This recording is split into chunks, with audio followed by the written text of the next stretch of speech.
It's orientation day at UNC Asheville's Reuters Center. But this crowd isn't full of millennials bent on earning college credit to prep for their first job. These baby boomers are looking for a community to call their own post-career and maybe learn something new along the way. The boomers, different than their parents, were a generation that loved their college experiences, and many of them had such experiences. And they think of retirement as a time not just to kick back, but as a time to open up the mind again and see what new things can be learned and shared and made sense of. To Catherine Frank, UNC Asheville's Osher Lifelong Learning Institute, OLLI for short, provides the perfect space for boomers to rethink community and broaden their curiosity.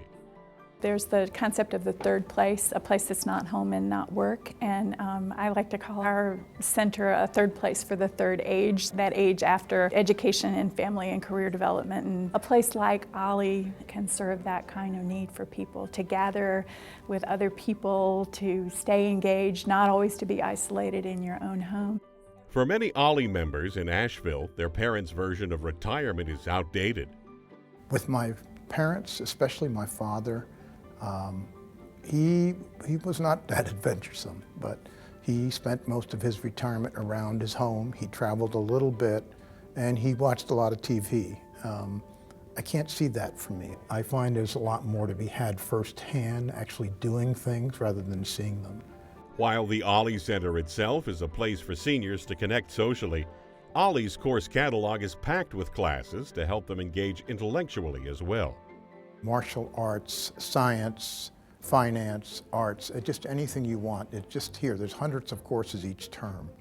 And you get to meet a lot of the folks that are in your age group who are still enjoying, exploring life even at an age beyond 65. So I think it's essential for those reasons. For current OLLI member John, the energy between students and teachers is empowering for both.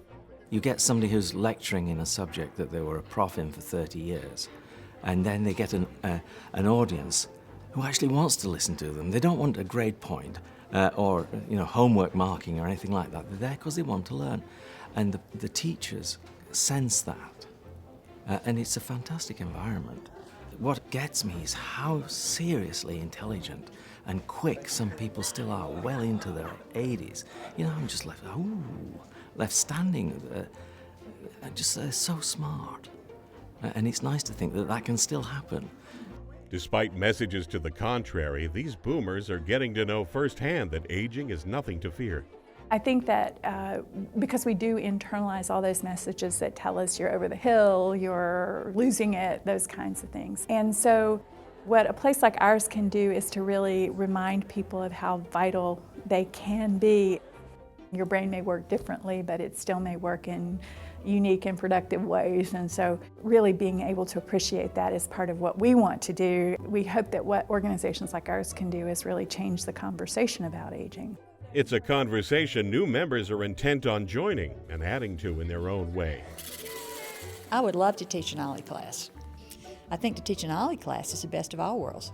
Once a week, you still get to teach. And then the other thing I'm looking forward to here is meeting some new people that are interesting and would be good friends. The cool thing is we're living longer, healthier lives, and so we're fit, we feel good, we're mentally engaged. You have this whole chapter of life that generations before us didn't have. So I think it opens up the options, the possibilities of what to do in these years. It's a great opportunity, I think, to develop interests that maybe you've had all along but haven't pursued, to try out new things you haven't thought about. I think it's got real possibilities. I'm excited about this phase of the journey.